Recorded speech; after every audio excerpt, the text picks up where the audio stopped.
Hi, everyone, and welcome to today's webinar on tips and tricks for marketers, communicators, and anyone else who's been using our tool Lime newsletter. We're so happy to have you join us this morning. My name is Cleo, and I work with our marketing products here at Lime. And today we're lucky to be joined by Daniel Strömer, and he's a product and marketing specialist here at Lime. And chances are you've most likely had a conversation with him at some point. So in this webinar, we're talking all about email marketing, since it's a cost-effective and incredibly powerful form of marketing, but it can also be quite challenging. It can be hard to grow your email list and get people to open and click. And so today, we want you to walk away with a few tips that you feel like you can experiment with on your next newsletter. So since we only have 30 minutes together, we want to get straight to the good stuff. Why does email marketing matter?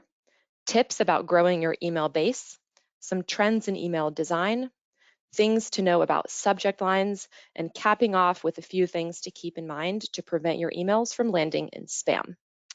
Now, one quick housekeeping item is that if you have a question throughout the webinar, please submit it in the question and answer box, and we'll try to get back to you at the end, or we'll make sure that your account manager gets back to you after the webinar is complete.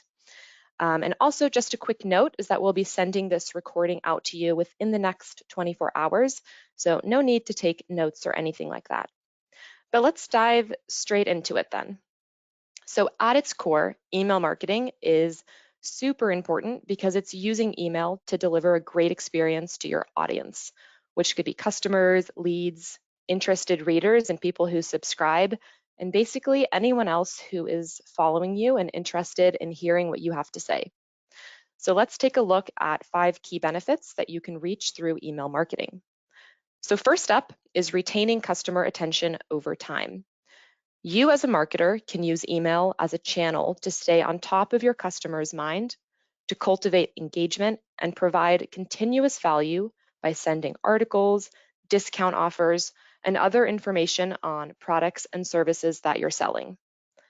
You can also attract new customers by using email marketing as an acquisition tool. Since your email is basically a living part of your brand that's reaching your customers in a personal way, it's a great way to deliver a great first impression when someone signs up to your newsletter to learn more and start to nurture that relationship. Email is also a way to build a community.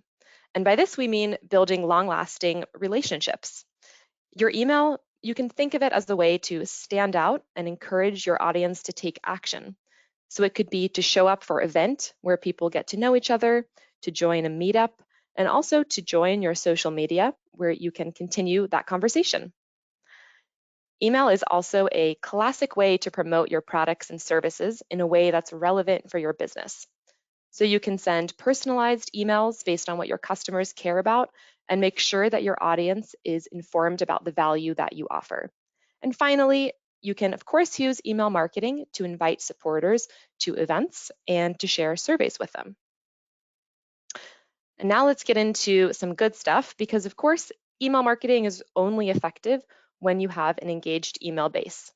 So let's go through a few ways to grow your list, starting with the first thing, which is that if your company is either hosting events or attending live events, you can use this event to promote your newsletter. So it could be that you print a QR code on a flyer, or you have a physical sign-up sheet or a sign-up form on an iPad at a trade show. Or if you're the one who's hosting the event, you can get people interested in your product or your service and ask them to sign up for your newsletter after the event is over. Another tip is to be more creative about how you present your newsletter. So instead of calling your newsletter, for example, if it's my own newsletter, Cleo's newsletter, I could pick something that's more aligned with my brand as someone who loves marketing. So for example, my newsletter could be called something like Cleo's Secrets of Email Marketing, or something that's a little more catchy and draws people in. So the main goal here is to create a branded newsletter that gives a reason for someone to subscribe. You can also use your website and existing content to present your newsletter subscription form. So, for example, after someone has read your blog post, they're more likely to sign up to your newsletter since they're already interested in what you are doing. So you could have a link at the bottom of a blog post or a linked call to action to get people to sign up. And this also includes making sure that you have that subscription form at the bottom of your web page in the footer. Of course, it's also best practice to describe what your newsletter offers and give a reason to subscribe. A little extra incentive can go a long way. So you could incentivize subscriptions by doling out discount codes or enrolling subscribers in a giveaway once they sign up to join your newsletter. And of course, we couldn't do this slide without talking about what to avoid. And that's, of course, not to use any purchased lists, to share lists with others, or build an email list of scraped data, since these people aren't willingly wanting to receive your emails, and that's, of course, something that you want to avoid. But let's get into some real-life examples. So here is a beautiful opt-in form by one of our customers. And you can see that this form blends in with their brand colors. But most importantly, it's super easy to sign up, and you know exactly what you're signing up for because the consent is crystal clear. Similarly, here's another one of our customers who's collecting a variety of information on their newsletter form. That's important to them in their sales cycle. But just remember to always strike a balance between ease of use and asking for more information. Now, if you don't yet have a subscription form to grow your email list on your website quite yet, let's get you started on that today.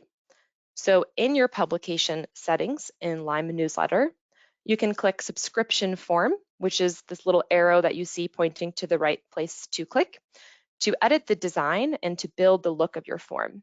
And of course, you can always reach out to your Lyme consultant if you want to update your subscription form or create a new one from scratch, and they would be happy to tell you about the possibilities there. And so now for this next part, I'm going to hand over to Daniel, and he will talk a little bit about email design. Thank you, Cleo. So I will talk a little bit about what to think about when designing newsletters and what trends we see around newsletter design. And to start with, bear in mind that a recipient who opens a newsletter spends in average 10 seconds reading it. So you have a challenge to capture the audience interest and get them to stay reading and preferably act as well. So the first point here is we talk about easy to read. So how can you give your recipients the best conditions for your message to be as easy as possible to consume? One thing is to talk about F pattern design, where F stands for fast. It means that the design follows how the audience scans the text. So in Europe, we read left to right. And in that case, you should use left aligned text, for example.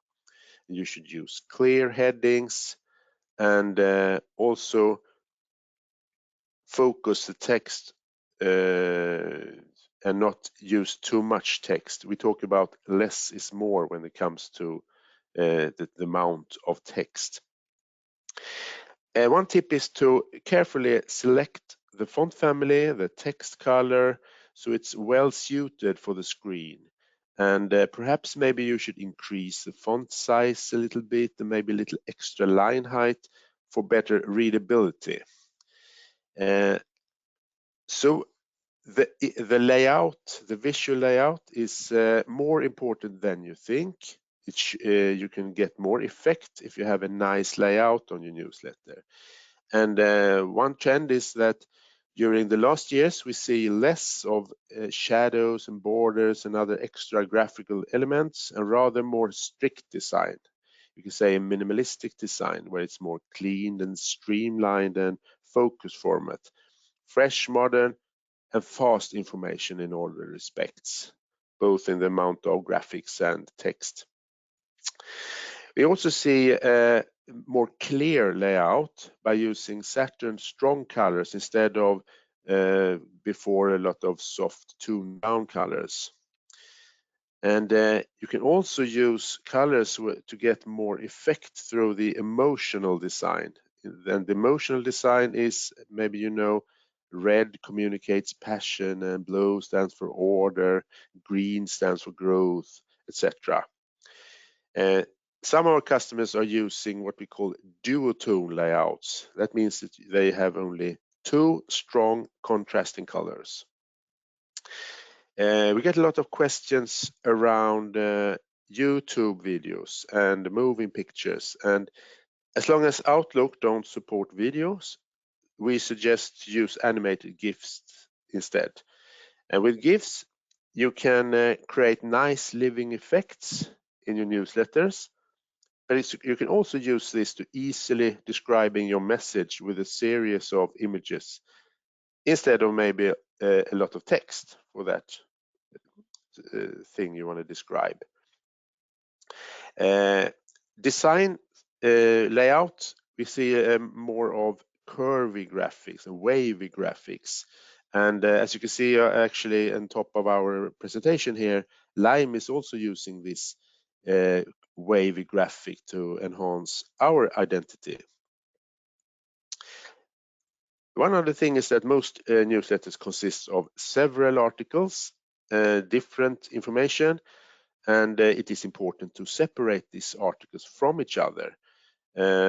Usually you use a little extra white space or dividing with a line, perhaps the most common way, but now more often we see articles that are like framed like islands in the newsletter to create even more focus on the different parts of the newsletters.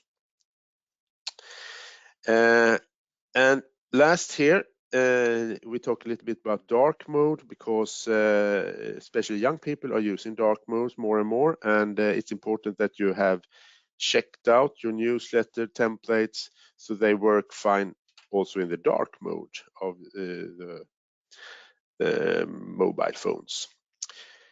So having that said, if you want to have help in this work with your own newsletter templates, don't be a stranger. You can reach out to your Lime consultants and we will gladly help you out.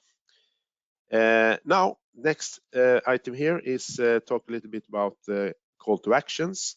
And we say it's important that they are clear. And with clear, we means, of course, in the sense that you see them directly and do not miss the call to action.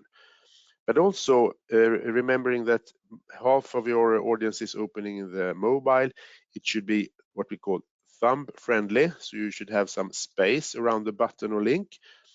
And it's extra important if you are having several buttons or several links close to each other. And the last tip around call to actions is the text, especially when it comes to buttons. We often recommend to describe a little bit more what happens when you click on the button, not just buy, because you don't buy anything by clicking in an email, or sign up. Maybe you need a little more descriptions like click here to read more about the event. Next item here is personalization, and this is very nice because research shows that personalized emails have 6 times higher click-through rate than other emails. So the personal touch, it creates a warm feeling for your recipients when you know them, and it also creates more relevancy for the audience if you have personalization in the content. And you can also have a smart use of the merged data when you send out special messages like your seat is number this, or your bonus points are now this. So you're using the data you have in your CRM system and make personalization of that. And personalization is also good for lowering the spamminess factor. Last thing we'll talk about here is the balance of using emojis. You have perhaps seen more use of emojis, and it's nice. It could really help you out, increase the opening rates. But it's a balance. It means that you should not have too many emojis, because then it might be found as a spam. So if when you ask how many emojis should I use, the answer would be from us: try it out and find your own way of using emojis, both in the subject line and also in the texts. Maybe you found the emoji tool inside the Lime newsletter. All right, let's look at some example of newsletters here. And first thing is one of from our own. We have a cohesive color scheme. As you see, this is Lime Go's orange color scheme. We have a clear call to action down below, and it showcases the brand identity. And yeah, you see, as I mentioned, the curvy graphic elements at the top that we are using now all over Lime. Here's another customer who has let's do that. So who has actually using more white space, and that's a trend we can see more and more. You don't have like a dark background outside the newsletter that's boxing the content in. We see more like this. We have both white outside and inside the background on the newsletter, and it's nice what we call mixed media here, where you see it's a mix of a photo and an illustration here. And this customer has a couple of illustrations they are always using in the communication. And a really strong action-based header text.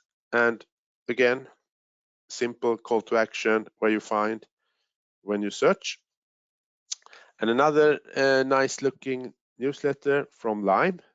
And one tip is to make more use of bullet points and numbered lists, ordered lists, to structure your text and your information. And again, the color contrast enhances the hierarchy here in the content. And as you see, the curvy graphic element comes back. In this case, it's the green colors from marketing. Okay, let's jump into the importance of subject line, because as you see here in this little tag, 90% says that subject line is why they opened a newsletter. So it's, as you understand, it's important to give a little extra thought of your subject lines. And one tip is to keep it maybe not as short as possible, but not too long. All email clients will eventually cut off the subject line when it's too long, and you get like 3 dots instead at the end. So remember that, and you should also avoid trigger words. And what we call trigger words is words that spam filters react on, like buy now or dollar, etc. That's trigger words. You should also avoid a lot of explanation marks. Of course, you want to get your message out, but this many explanation marks will only get spam points. Also, when you use all caps, we get spam points. And I also mentioned not too many emojis, maybe 1 or 2. You try it out. And personalization also goes into the subject line, and it's actually it's good for the spamminess factor.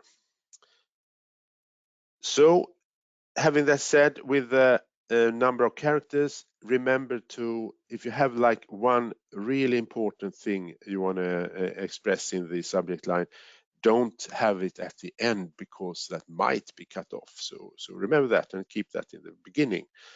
Last but not least, the subject line must reflect the content of a newsletter.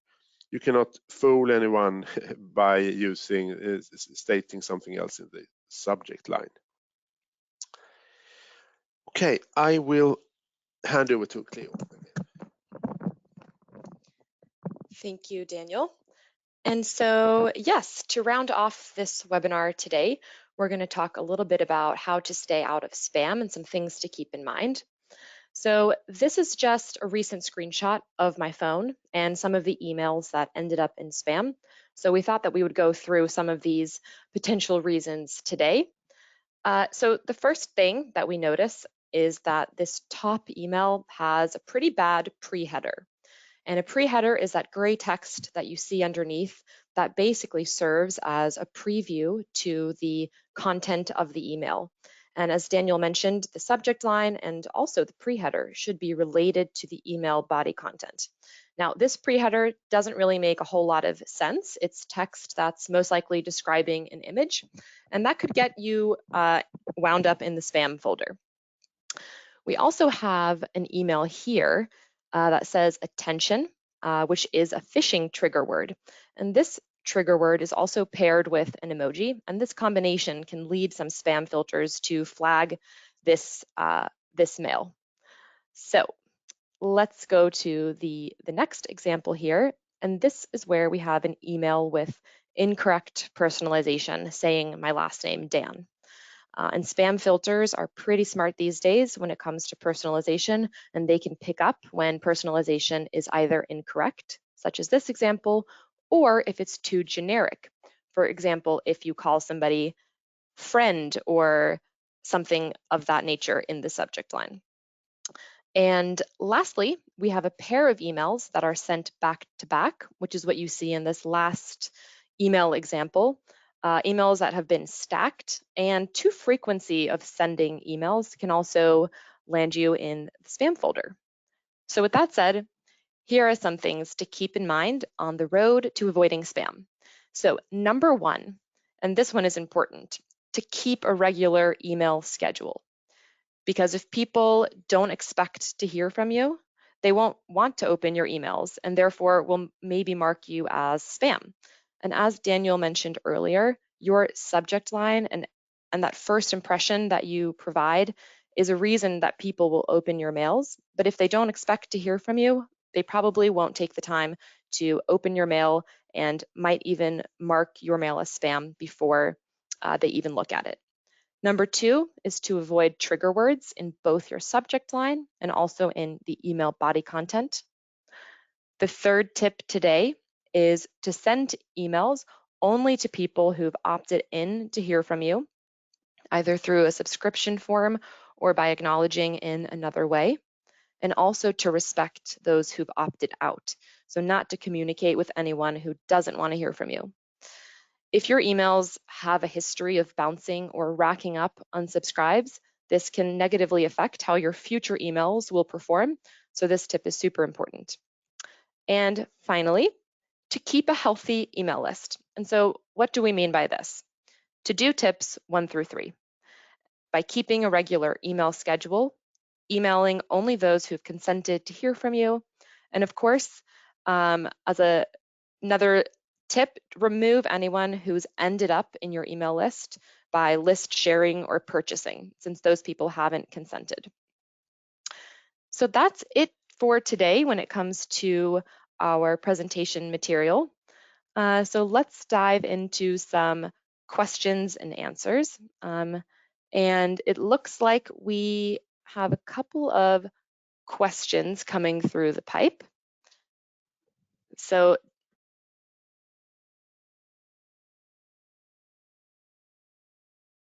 first question that was submitted, and that question is, can we have more than one subscription form? So Daniel, what would you say to that? Yeah, maybe you haven't found what we call the multi opt-in form. And since most of our customers have several publications, they have different communications, and in that case, they should use the multi opt-in form, where the different publications are represented by a checkbox. So that's a product that is much easier to use. You find it under the archives in the system. Yeah. You can, of course, have it on several places, if that's what you mean, but should not have several forms at the same place. We have one more question. Yes, we have one more, and the question is, what is the best time of day to send emails?